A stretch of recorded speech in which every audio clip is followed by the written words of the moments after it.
কৃত্রিম বুদ্ধিমত্তাকে হাতিয়ার করে যখন ভোট বৈতরণী পেরোতে চাইছে নির্বাচন কমিশন, ঠিক সেই সময়ে এই প্রযুক্তির প্রয়োগের নিরাপত্তা ও নিশ্চয়তা নিয়ে উঠে গেল একাধিক প্রশ্ন।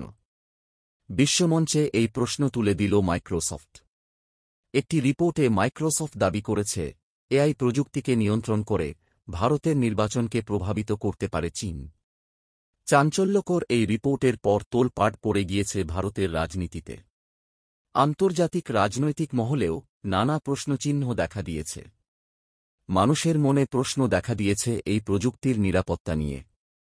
বিশেষ করে বর্তমানে ভারতের লোকসভা নির্বাচন ছাড়াও সামনে রয়েছে দক্ষিণ কোরিয়া ও আমেরিকার নির্বাচন। প্রসঙ্গত, আগামী কয়েক মাসের মধ্যে বিশ্বের ৬৪টি দেশে সাধারণ নির্বাচন। মোট ৪৯% মানুষ এই নির্বাচনের সঙ্গে প্রত্যক্ষ বা পরোক্ষভাবে যুক্ত। রিপোর্টে বলা হয়েছে, এগুলির মধ্যে বহু ভোটকে প্রভাবিত করতে পারে চীন। এআই নির্মিত কন্টেন্টগুলি চীনের স্বার্থরক্ষার উদ্দেশ্যেই তৈরি করে ভারত, দক্ষিণ কোরিয়া ও আমেরিকার সামাজিক মাধ্যমে ছড়িয়ে দেওয়া হবে, যাতে জনতার মতামত চীনের সুবিধাজনক পরিস্থিতির দিকে নিয়ে যায়।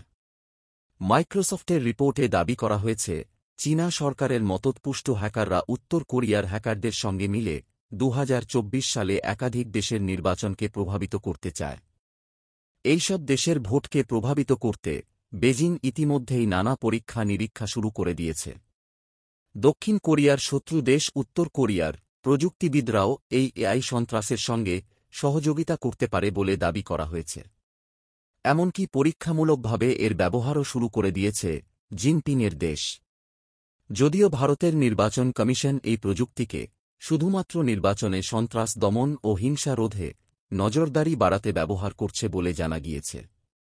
তা সত্ত্বেও আশঙ্কা দেখা দিয়েছে যে চীন ও উত্তর কোরিয়ার প্রযুক্তিবিদদের দ্বারা নির্মিত কন্টেন্ট ছাড়া হবে ভোটের ফলাফলকে প্রভাবিত করতে, যাতে নির্বাচনে মানুষের মতামতকে নিয়ন্ত্রণ করা যায়, যা তাইওয়ানের প্রেসিডেন্সিয়াল নির্বাচনে এর ব্যবহার করা হয়েছে।